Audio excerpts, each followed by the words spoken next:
Hello and welcome to another episode of Dave Trippin. And this time I got a lengthy email, whereas with the other ones that I've been answering recently, they're not so long, so I could hammer out answers for a bunch of them in one. This is going to be dedicated to a single email, so let it not be said that I won't respond to people individually. I'm totally down for it, it's just depending on the length of the email. So that's enough of a kind of intro thing going on here, so let's get right into it. Okay, Mr. That's a tough last name.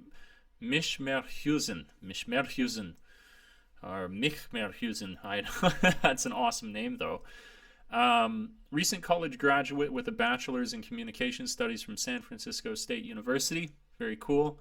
Now I'm no longer in school. I'm applying to the JET program. Congratulations. That is not an easy program to get into. I wish you all the success in the world.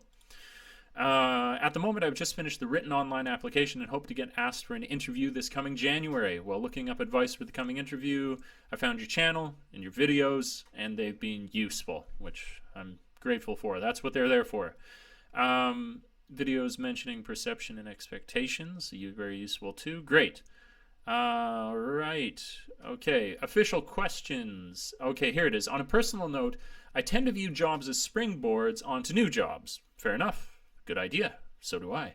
Given that I was intending on working with either JET or Interact for a year contract before attempting to attain a better job through Gaijinpot with a year of experience in residing in Japan, I believe I would stand a better chance at things like Pepe Kids Club. It's funny, I'll just say like right out of the gates that you would consider Pepe Kids Club as better than JET or like Pepe Kids Club and Interact. These big recruiting agencies, like, and I don't even defend it, they're like the bottom of the barrel. Don't move from JET to Pepe Kids Club. You would go to Pepe Kids Club if you weren't able to get into JET. Basically, you use Pepe Kids Club as one of these companies that you get into the country with. You would be doing a major downgrade to go from JET to Pepe Kids Club. But anyways, I just wanted to clarify that so nobody else gets confused and watches this video going, I'm going to work my way up from JET to Pepe Kids Club. You'd be insane. That's not what you want to do. My first official question this email is... my first is, in past videos you speculated that jobs from Gaijinpot can be better given they only recruit within Japan and are outside the Board of Education. Why is it you haven't elected to get a new job through Gaijinpot when your Interact contracts have concluded in the past? Excellent question. So basically that's because it's one of these situations where if I'd only known then what I know now, where when I first came to the country and I started working for Interact, I didn't know about all the different companies that were available. I didn't know all the different options that people had available to them. And that's what the 3 years that I've spent here, which compared to many is not that much, but I've been trying to educate myself, and I've learned that. I've learned that along the way that I should have been doing that. And I've done, you probably haven't seen this recent videos.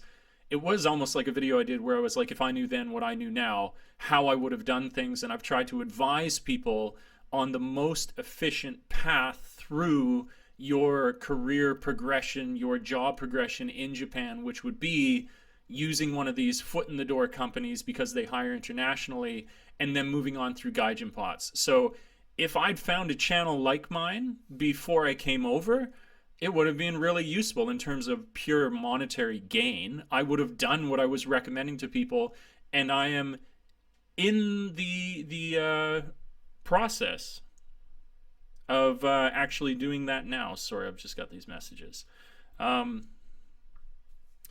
Yeah, so I'm in the process of doing that now. I don't mind saying it. You know, I've carpet bombed Gaijinpots. I've looked at all the different things. I've been to several job interviews. I'm doing my damnedest to try and improve my situation as I preach it to other people. I don't just tell people that you should be moving out of Interact after your first year and then go and sit here for like 10 years or whatever. I've been trying to do it, and I've been getting the interviews, but you know, there's only so much you can do if you don't get hired. But you can keep going. You're only truly defeated if you stop, but you can continue to apply and continue to apply. And grand scheme of things, I haven't even been doing it for that long, you know, a couple of months, blink of an eye in the universe. I've barely been doing it. So that was a long answer to your question. I just didn't know what I know now, and that's why I didn't switch. But knowing what I know, I'm actively searching for alternatives, and along the way, if I can, trying to help other people like yourself be aware of these different options. Whether that was that you found that out from my site or you just inferred it from your own self-education, that's really good to know. You're on the right track. Okay, second question is, I've seen your videos where you introduce the Nissan Daisy. I called it the day, like, what did I call it? The Days, though. It's not a daisy. But then somebody gave me shit. Well, this is funny. I'm gonna, like, go on a tangent here. It's funny because somebody from, I'm imagining the UK, called me a moron because I didn't give it the correct pronunciation, which is Zed, they said. But it's funny because regularly I would say Zed because I'm from Canada. But I was doing it for fun. And some people on the internet have no sense of humor. But, that's not surprising. Somebody was mean to me on the internet. Oh, what a surprise. Okay. I really went on a tangent. I also have a driver's license here in California. I understand that the use and application of the car is considered in your contract with Interact. Do you know offhand how difficult it is to use a motorcycle instead of a car? I imagine a person would need a motorcycle license from their home country. I was wondering if you noticed anything while filling out your paperwork. I can say this, it's semi-speculative, but I think it's mostly true. I think it's mostly true. Which is that if you come from, you're from the States. Oh, that makes it more complicated. If you're from the States, you actually have to take a road test when you get here. Excuse me. Which is a bit of a pain in the ass, and I hate to go on for other details, but if you're from the UK, if you're from Canada, and you bring over your license, you'd get to just swap it over. It's the one way that Americans kind of get screwed, but you're fundamentally where most people are hired from, so where other people might get a license more easily, you're getting more of the jobs. So, excuse me, you can be grateful for that fact. But having said that, if you do the road license, I believe there's different levels of motorcycle licenses that you can get, and something you may want to do, although this isn't perfectly answering your question, is go for one of the like almost scooters. And I think if you even have a basic car license, that can make you can use you could use a scooter, so you could kind of get around it. But I figure if you're having to do the road license test anyways, you might as well do the motorcycle test because, well, you're interested to get it anyways. So you probably just have to go the hard route and do the motorcycle test, but it's a bit of a pain in the ass because, of course, there's far much more of a language barrier, especially when you're first arriving if you're not fluent or quite, developed yet conversational. But that's neither here nor there. You're going to end up having to take a road test, and if you do in that case, then I would just say just take the motorcycle road test. If you get the car test but not the motorcycle, you'll probably still be eligible for the scooter. So there you go. My third official question is, I watched your video with your neighbor where you discussed the price of living. You mentioned the fact that your cellular phone was considered in your contract with Interact. You mentioned you had to buy a new phone and had the option of signing a contract. Do you think it would be possible for me to keep my current phone and just switch out the SIM card? I have little luck locating advice on the forums for this. This is a funny thing. I actually spent years in cellular and wireless when I was back in Canada, and I quit it because it's such a predatory, horrendous industry to be a part of that has no concern for its customers whatsoever. And although you still have Japanese service over here, which I would say is a cut above, it doesn't seem to be much different in their sort of predatory habits, one of which is to outright lie to customers depending on the sort of knowledge that a customer's come into the store with. I know for a fact in Canada that if you go in with an unlocked phone, you could buy somebody's SIM card, and there's absolutely no reason why you couldn't do that in Japan if you have an unlocked phone. I'm just trying to imagine that, do all Japanese people always go through contract, or would they not have month to month? I've told people to go in when they've had an unlocked phone and they've been shut down at a couple locations, but I believe that this is just bullying. I think if you had a Japanese friend and you went in there, you would be able to do it. It's just like the story I like to tell is that I went to the first cell phone place that I went to, and they were like, "Oh no, we're sorry, With foreigners, you have to buy the phone outright. We don't do contracts for foreigners. And I was like, bullshit. I know your game. I've done this before. I've worked in this industry, regrettably.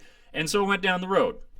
And when I went down the road, they were like, "Oh yeah, we'll give you a contract, and not only that, we'll make it a reduced contract, and we'll give you the phone for $50." And at that time, it was the iPhone 5, so $50 for an iPhone 5, pretty good on a 2-year contract, not too bad. But the one thing you did mention in that question there was that we discussed that it was in some way tied into your contract with Interact. I think you may have misconstrued the way that we were phrasing that.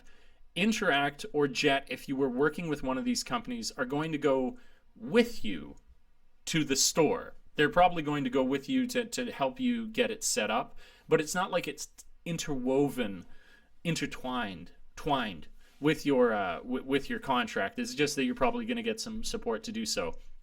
So if you can, bring an unlocked phone and make the attempt, go in with somebody who speaks the language fluently, and go to a bunch of locations before you then go and sign a contract. That's my advice, although they may just keep stonewalling you. But there's no reason. That's the thing. It's not like there's a technological wall that's preventing somebody from using an unlocked phone. It's inherently corrupt that somebody is saying to you, "Oh, that we can't use that on our network." It's bullshit. It's just not true. It's not worth as much to them as a contract. And my final official question is, you're also interested in weight training. Based on the video where you show the inside of the Leo Palace, I estimate you were at least 6 foot tall. I'm 6'2.5". Good guess. Forgetting the use of the US customary units, I would guess 183 centimeters. I'm 190. I'm also pretty tall. I think like 188 centimeters. This is the most important question I think I will include in this email. Really? That's interesting.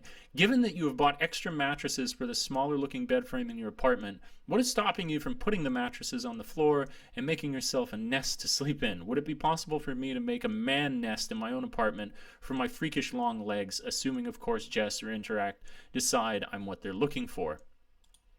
I don't do that, because if you look there, if you're looking at that, if I were to then put a bed beside that, I'd have all this useless space in my room with just this like rectangle that's taking up the space in the room with for no other reason that it is there.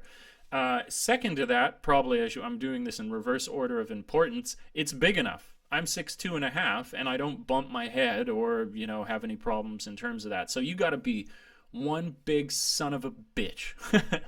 Before you would run into problems here in terms of the beds that you get in the Leo Palace apartments. So it's not going to be a problem for you. And if it was your preference to make a nest on the floor, as you put it, you could. I would just think that it would be a waste of space. Although maybe you're more creative than I am in terms of room setup, so you could get something to work better for you. But that was fun. That was fun, wasn't it? Those were good questions. That was entertaining. I got to rail on there a bit about the wireless industry. I hate them so much. All right. Can I drive? Okay, what is it? Okay, you just broken it down. You were like, if you hate Gaijin Pot, why didn't you do the Gaijin Pot jobs? I am actually, contrary to that, I am. I explained that. Can you drive a motorcycle? It's going to be hard either way for you because of the whole you're American, so they really put you through the ringer. Can you bring your Xperia? I would try to.